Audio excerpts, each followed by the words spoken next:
Good evening. Today, our fellow citizens, our way of life, our very freedom came under attack in a series of deliberate and deadly terrorist acts. If you were alive in the fall of 2001, I am guessing that you have a pretty vivid memory of September 11th. Thousands of lives were suddenly ended by evil. You probably remember where you were when you first heard the news, who you were with, the first call that you made. But what you might not remember is that just weeks after 9/11, there was another attack on the American people. A Florida man has contracted a very rare and potentially deadly form of anthrax. Rare inhaled form of anthrax. One man died from the illness and his co-worker was contaminated. In just a week's time, we have had 4 confirmed cases of anthrax, all with media connections. The U.S. House of Representatives is closing offices today until Tuesday to allow a complete sweep for traces of anthrax. Over the course of several weeks, letters containing anthrax spores were sent to national media outlets and U.S. senators. When it was all over, 5 people would be dead and 17 would be seriously ill. And it would go down as the worst biological attack in U.S. history. It would take nearly 7 years for the FBI to figure out who was responsible. And by that point, the story had faded from public consciousness. Now, a new podcast hosted by Jeremiah Krull called Aftermath, The Hunt for the Anthrax Killer, is taking a new look at the story and trying to unpack the profound impact these attacks had on American politics and the American people. I'm Kathleen Goldhar, and this is Crime Story.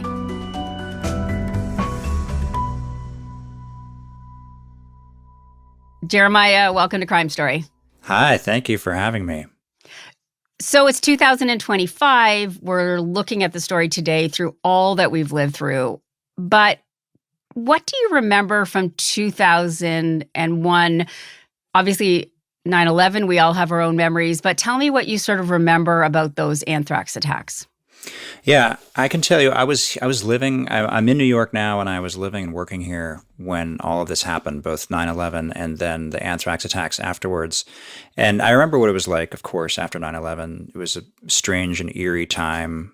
The national mood was in shock. New York City itself was stunned and kind of numb in some way. And then just 3 weeks later, when the anthrax letters started showing up, first in Florida and then in New York City, it felt just unbelievable. We had just moved through this attack with, airplanes flying into buildings, and now there was this invisible poison showing up seemingly anywhere at any time. And it felt very much like we could now all be victims at any moment. So it was really scary. It took a little while, though, for it to sort of become clear to people that everybody could be a victim of this. So can you take me back to that first letter? Who was the first victim, and sort of how it you found your way sort of becoming more and more worried about this situation? So the first letter happened mostly out of national view for a while. It was October 2nd, 2001, and a man named Robert Stevens, who lived in Florida, got ill. And it was a local issue. Anthrax is very, very unusual in the United States and very, very unusual in suburban Florida. So the people there were super concerned, but it wasn't something that became national news for a little while.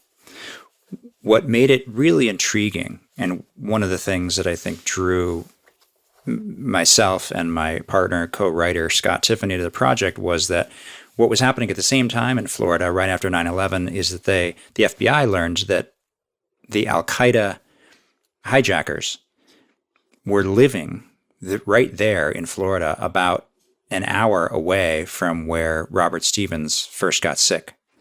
And they had been poking around at flight school for crop dusting.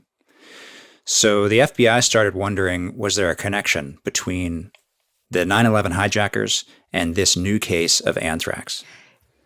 Can you explain, let's just back it up a tiny bit, explain what anthrax is and explain how Robert Stevens might have gotten poisoned by it. So anthrax is a naturally occurring bacteria. It is sort of singular in the world as a bacteria that can live in spore form in soil for years, decades, and still have its exact same toxic capabilities. Usually anthrax infects cattle or other livestock. There's a theory that the fifth plague in the Bible was actually anthrax. So that it can just live like that in nature. But because of this incredible durability, nations started to think of anthrax as a potential bioweapon that could be used against other nations. So in the 60s, places like the USSR and the United States started thinking of anthrax as a potential bioweapon, and they started developing it that way. So it became something that was still occurring in nature. It could be found in like rural Texas, for instance, but also was found in labs all over the world where scientists had been working with it, both to try to weaponize it and then also to find ways to protect themselves against it for decades. The idea that a man in suburban Florida could suddenly become ill from inhaling anthrax was pretty stunning. That hadn't happened in the United States in 25 years, that someone had gotten sick from inhaling anthrax. So people were immediately alarmed, the local Florida health department. And they started looking into it, and they were wondering things like, he had recently taken a hiking trip in North Carolina. Did he maybe somehow pick it up there? Then they started thinking about other more devious things, like, was it some part of some sort of secondary bioterror attack by the 9/11 hijackers? Was it somehow dropped from a crop duster that flew over Robert Stevens' home? These were some of the things they were thinking about at the time. I understand. I mean, 9/11 just happened. Everybody is on edge. And then you learn that the 9/11 attackers some of them were living near this area and investigating crop dusting. I mean, that line is not hard to understand and would have been actually irresponsible for them not to check it out. Honestly, as soon as they learned, the right people learned that there was anthrax in a man in suburban Florida, people started thinking about terror because we'd just been attacked. The country had just been attacked, and this is 3 weeks later. There was word already that there was going to be a second wave attack. Maybe I should talk about that. So part of the story begins even before that first anthrax infection and even before 9/11. In the weeks right before 9/11, there was a man who was asking strange questions at a flight school in Minnesota. After the flight school called the FBI about him, because they were like, why is this guy asking all these questions that don't seem to be about actually flying, but seem to be a little more nefarious, they pulled him in. His name was Zacharias Moussaoui. Zacharias Moussaoui, at the time, he just seemed like a strange guy asking strange questions. But when 9/11 happened, just a couple weeks later, he was jumping up and down as he watched the television in excitement and saying that he was part of the people who had pulled that off. And in fact, he was going to be part of a second wave attack. So the FBI at this point is on high alert. This is now, September 12th. So they're waiting, looking hard around the country for what might come next.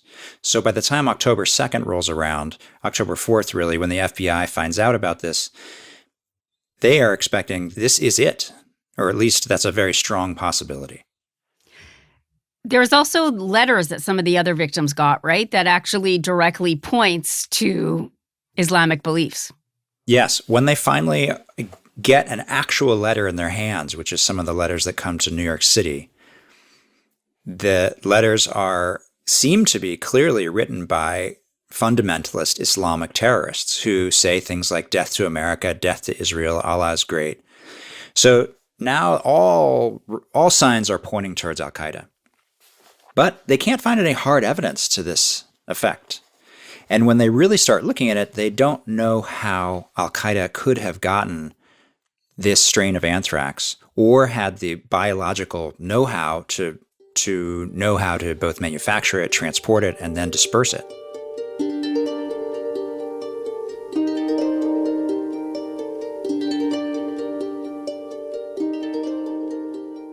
So just quickly back to Robert Stevens. I mean, what's it like to be poisoned by anthrax? It's pretty awful, in short. when you inhale anthrax, it attacks your lungs and it starts to cause internal bleeding so that you end up kind of drowning in your own blood. Inhalational anthrax is nearly, if not treated immediately, is nearly always fatal. So the doctors who were treating him knew they were up against a really tough situation right away, and they were right. He eventually died a few days later. There's an amazing scene in the podcast where they're holding a press conference and his wife is sitting there, and the reporters just keep asking if he's going to die. Yeah, and the doctor who we speak to, Dr. Larry Bush, he is there at that press conference looking out at Maureen Stevens, Robert Stevens' wife, and he's got to answer this question that the press keep asking him. So the only thing he can think to say is that he's getting the best treatment possible, and we think there's maybe a chance that he'll survive. And that's about as good as he can give it, and of course he doesn't actually survive. So you've got people in Florida, and then the next case of anthrax is in New York City. So where do we see those? So there's a letter that gets sent to Tom Brokaw, who at the time is one of America's top news anchormen, has a show every night. And his assistant opens that letter, and she gets cutaneous anthrax, which is what it's called when you get it on your skin, but you don't breathe it in. Good evening. Tonight we find ourselves in the unusual and unhappy position of reporting on one of our beloved colleagues, a member of my personal staff who has contracted a cutaneous anthrax infection. So she has this strange infection, and when she gets it checked out, the CDC says that is anthrax, and suddenly the FBI, New York City Police Department, the CDC, everybody is racing to the offices of NBC, which is in 30 Rock. And they're very afraid because unlike suburban Florida, there's now been anthrax in the middle of one of the biggest cities in the country in a skyscraper that has thousands and thousands of people in it who could have all been exposed. So this has gone from something that is like unfortunate and scary to something that is downright terrifying. And then it moves to D.C., which really ramps it up. So can you tell me about who got letters in D.C.? Yeah. So there are two letters that go to D.C. One of them, the first one that is found, goes to Senator Tom Daschle. And he is not there at the time, but in his office, there are about 26 people that morning when this letter gets opened. As soon as it's opened, powder spills out onto the lap of the woman named Grant Leslie, who is sitting there opening the mail. And she freezes, holds the letter away from her face, and then tells everyone, powder just spilled out of this letter. And everyone turns. It's the image of this scene haunts me because I can just imagine this moment where everybody's just chatting away, normal conversation, coffee's in hand, and then suddenly this woman yells out, "This letter has powder in it." And everybody turns to see that there's now powder not only on her lap, but also floating in the air. It was really quite a scene. This is the one where she's in the chair, right? And she just sort of sits there. That's right. Yeah, she has the wherewithal to freeze, hold the letter away from her face, and that's all. And she just waits.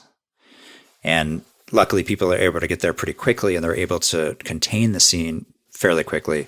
But yeah, that scene is haunting. And striking when you think about the scene in the mailing facility where these letters go through, because if they took it seriously on Capitol Hill, it sure didn't seem that way with the people who were actually delivering and processing the mail. So what happens after this woman, Grant Leslie, opens the mail is that people are there on the scene quickly, including the FBI, to make sure that the people in that room who've been exposed don't get sick from anthrax. So they take them all out. They make them change clothes. They give them a prophylactic course of Cipro, the antibiotic, which is the known best medication you can take that will counteract the effect of inhaled anthrax. So they all get that. All the people in that room, and in fact, hundreds of other people in D.C., when they find out that the powder from that letter has spread through the ventilation system, they all get that treatment too. Meanwhile, what's happening exactly the same time is the processing center called Brentwood that the mail has gone through, and it turns out later has sprayed anthrax spores into the air there, people start getting sick. But the CDC does not decide that they should take the same steps that they took on Capitol Hill to protect the people in that room and the other people who got exposed. They don't actually do anything. And two people, Joseph Curseen Jr. and Thomas Morris Jr., get sick, go to the hospital, and eventually die because of their exposure in the floors of that processing center.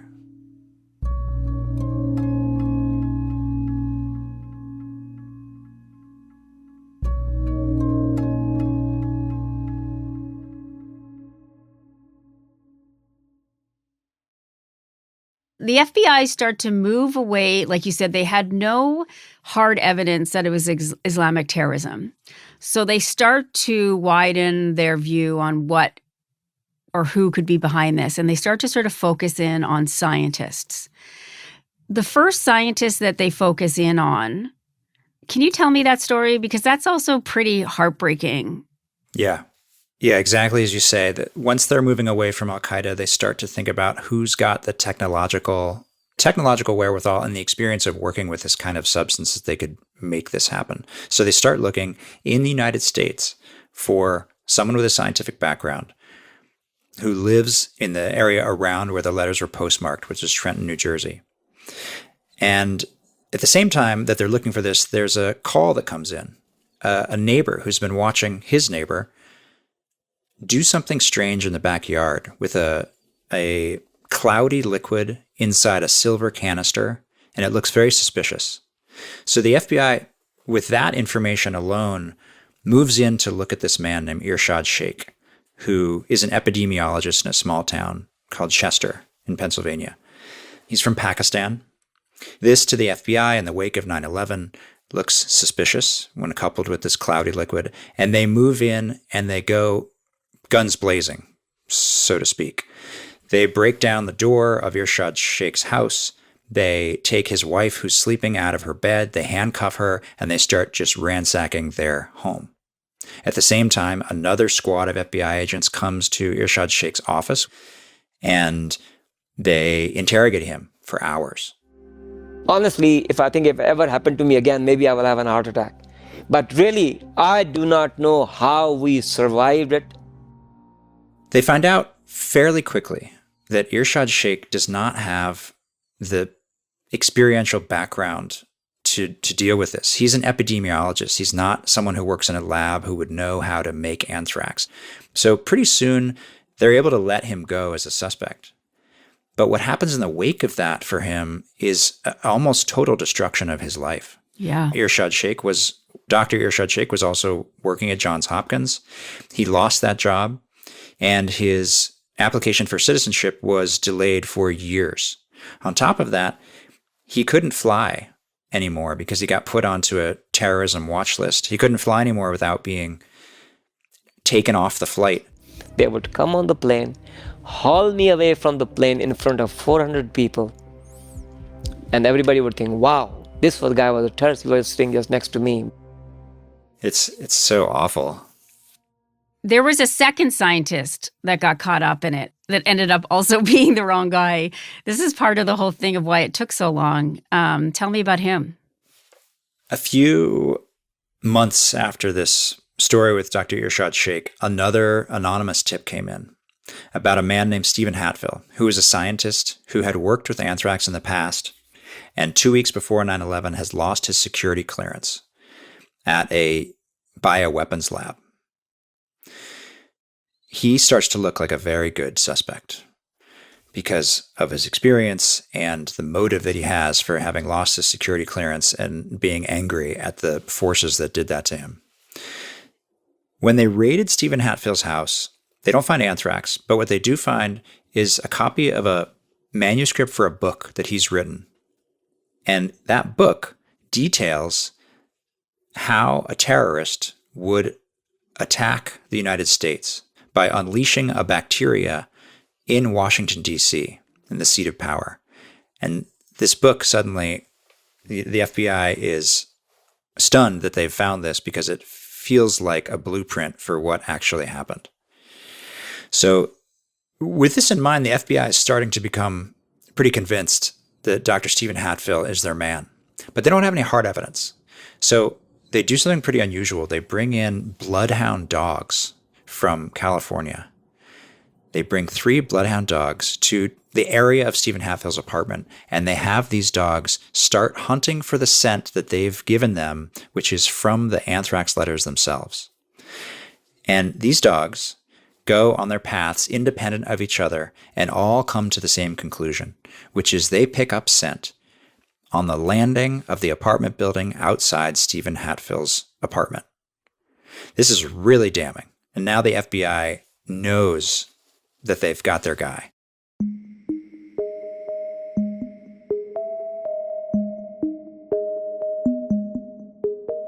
But still, they've got no anthrax, no evidence. So a little while later, they bring the dogs back again to search an area that Stephen Hatfill has maps for in his car. And nearby, they find a pond that all the dogs mark and say, there's a scent here. But there's nothing, they can't see anything at the pond. There's clearly no anthrax or anything. So they decide perhaps some anthrax material, or some equipment that was used to make it was discarded, that maybe Stephen Hatfill discarded this equipment into the pond. So they bring in FBI scuba divers. They eventually find a gun, they find fishing lures, they find beer cans, and they do find one big plastic box that has 2 handhole size holes that seem like they're cut in it, which looks suspiciously like what they call a glove box, which is what we've all seen in movies, these things where there's a containment box and there's gloves that that the scientists standing outside the box can put their hands into the gloves and manipulate things inside it. So they find something that looks a lot like that, and they bring that to the surface, and it turns out not to be. That turns out just to be a broken box, probably from Home Depot. And now you can picture this scene. It's like they're sitting next to the pond. They've got nothing to show for all of these efforts. And Scott Decker, who is our lead FBI investigator and was on the case from the beginning to near the end, he starts to think, maybe this isn't our guy. And right at that same time, he gets a call over the radio from someone on the other side of the pond who's at the Red Cross tent that's been set up. And that FBI agent at that Red Cross tent says, hey, there's somebody here that you should know about handing out coffee and sandwiches. And Decker says, well, who's that? And he says, well, it's weird because he's on our watch list. His name is Dr. Bruce Ivins. He's a scientist. And that's the beginning of how the story ends. Finally. So tell me what they uncover about Bruce Ivins. What's interesting about Dr. Bruce Ivins is he's been involved in the case from the beginning. He, along with Paul Keim in Arizona, is one of America's leading anthrax experts. In fact, he's the one who developed a vaccine against anthrax that has been given to U.S. Army soldiers since the early 90s. The FBI has come to Bruce Ivins several times for advice and help, and he's provided it. After the D.C. letters came out, the FBI went to Dr. Bruce Ivins to get his assessment of the anthrax that was in the letters that were sent to D.C. And he told them he was very impressed by this anthrax, that these, quote, were not garage spores. So he's been known to FBI agents and, in fact, a kind of colleague of the FBI agents for now going on 5 years. But he's also raised a little bit of suspicion over that time, partially because a colleague of his had called the FBI saying that she felt like it was possible that Bruce Ivins might be the guy. Her reasoning for this, though, was a little strange. She said that he was just kind of a strange guy, that he had been really interested, for instance, in her sorority. So at the time, the FBI said, like, well, we understand what you're saying, but that's kind of a leap to say this strange guy who's interested in your sorority is actually someone who's killing people in America with anthrax. So they didn't pay too much attention to that at the time. But now that he's serving coffee at this Red Cross tent at a crime scene, they start to take another look. And as they dig into him, they start to see problems. They start to see that he has and has had significant emotional issues for years and years and years, that this fascination with his colleague's sorority was not just a passing fancy, but was a very significant force in his life, that he in fact was a kind of stalker. So they realize now that they're dealing with someone who's significantly disturbed. On top of that, when they start looking at his lab records, they find something really disturbing, which is that in regular times, Bruce Ivins is a fairly regular scientist who does his work at the office and goes into what's called the hot suite to grow and manipulate anthrax a certain amount of time that can be pointed to. But in the weeks right before each of the letters was sent, Bruce Ivins is in that hot suite growing and manipulating anthrax at very odd hours in the evenings and on weekends. And he doesn't keep his usual meticulous lab notes that he does. So this now is very suspicious to them. But again, like with everyone else in this case so far, they don't have any hard evidence to connect him to this actual anthrax. So when does that start to shift? When do they really start to decide that he is their main guy? And when does he start to worry that they've figured it out? So at a certain point, the FBI makes the decision, it's now time for us to talk to Bruce Ivins.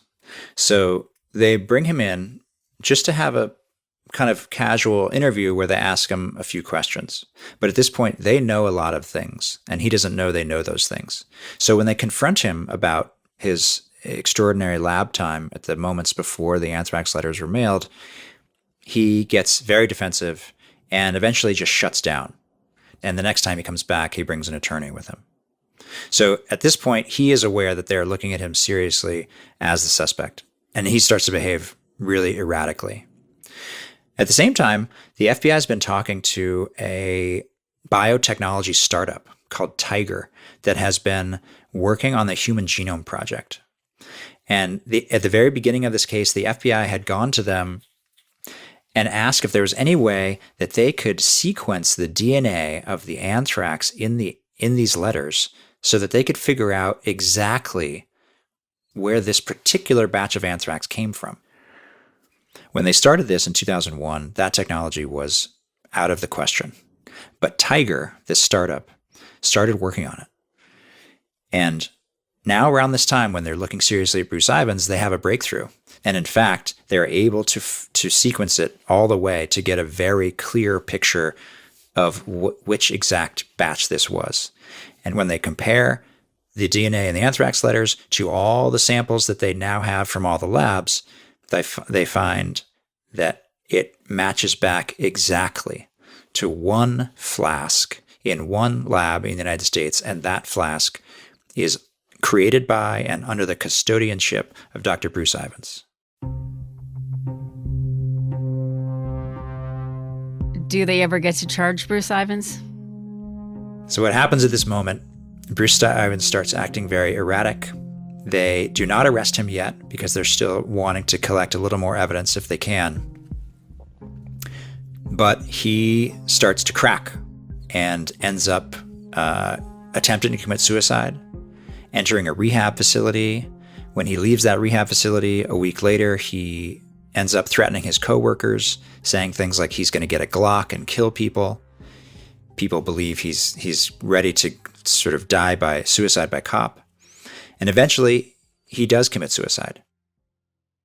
And the FBI is left with their main suspect dead.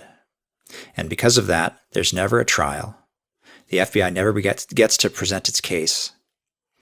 And there's a big hole at the end of this story and at the end of this investigation where the FBI and the public doesn't get to see this case really presented.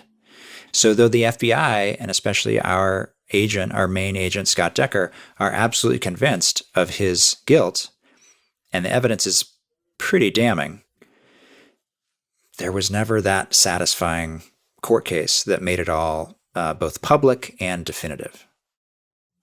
Do you know, or do the FBI have a sense of why he did it? the reason he did it and the reason that 5 people were killed is so simple. It's almost like a comic book villain. He was the head of this anthrax program. And in the late 90s and the early 2000s, anthrax was becoming less and less of something that was on people's mind. And the government in early 2001 was talking about shutting down his program and were suggesting that he might want to move to a different area of research outside of anthrax. This was his whole identity. He spoke at lectures about this. His employment came from it. So the theory is he wanted to put anthrax back into center stage, and therefore his employment and his importance. And that's why he sent the letters.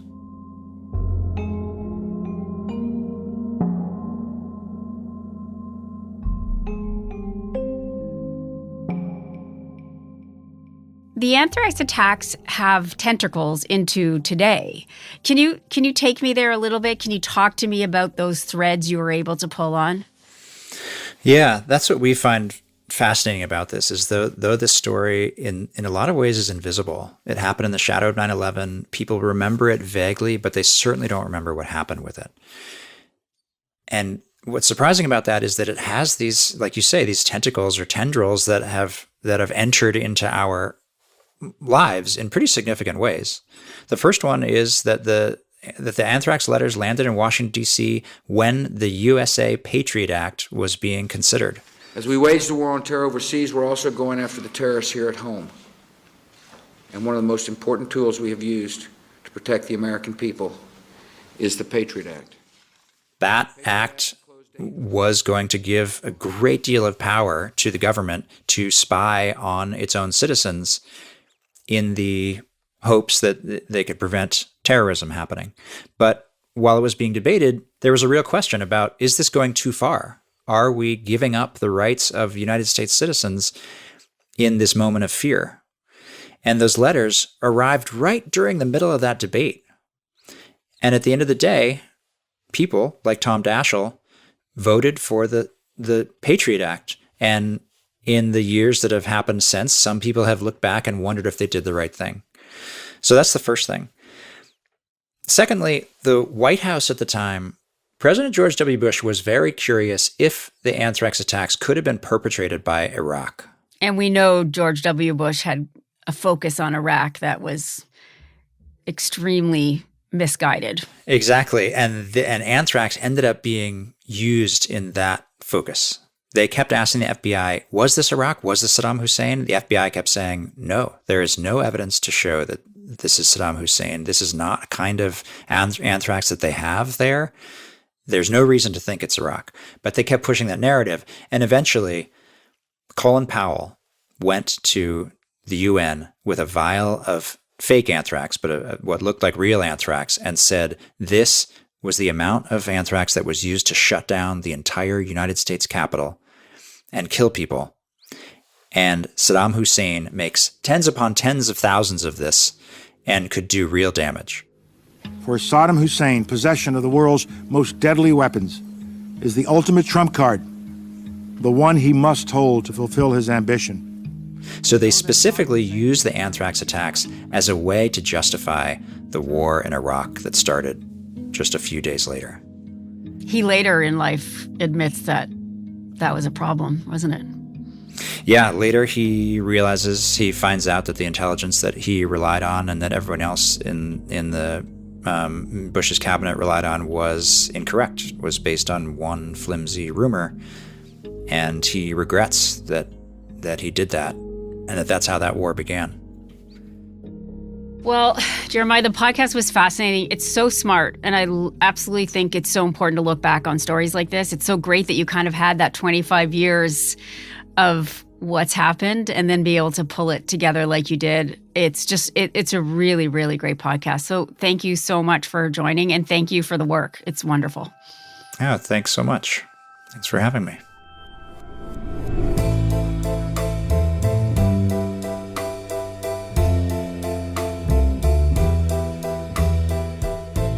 You've been listening to Crime Story from CBC Podcasts. We release a new episode every Monday, So please remember to follow the show in your podcast app. You can get our next episode a week early on CBC Podcast's YouTube channel or by subscribing to CBC Podcast's True Crime channel on Apple Podcasts. In addition to early access, subscribers to our True Crime channel also listen ad-free. Crime Story is hosted by me, Kathleen Goldhar. Our producers are Nikki Manfredi and Mitchell Stewart. Sound design by Julian Uzielli and Mitchell Stewart. Our senior producer is Jeff Turner, our video producer is Evan Agard, and our YouTube producer is John Lee. Media sourced from NBC News. Executive producers are Cecil Fernandez and Chris Oak. Tanya Springer is the senior manager of CBC Podcasts, and Arif Noorani is the director of CBC Podcasts.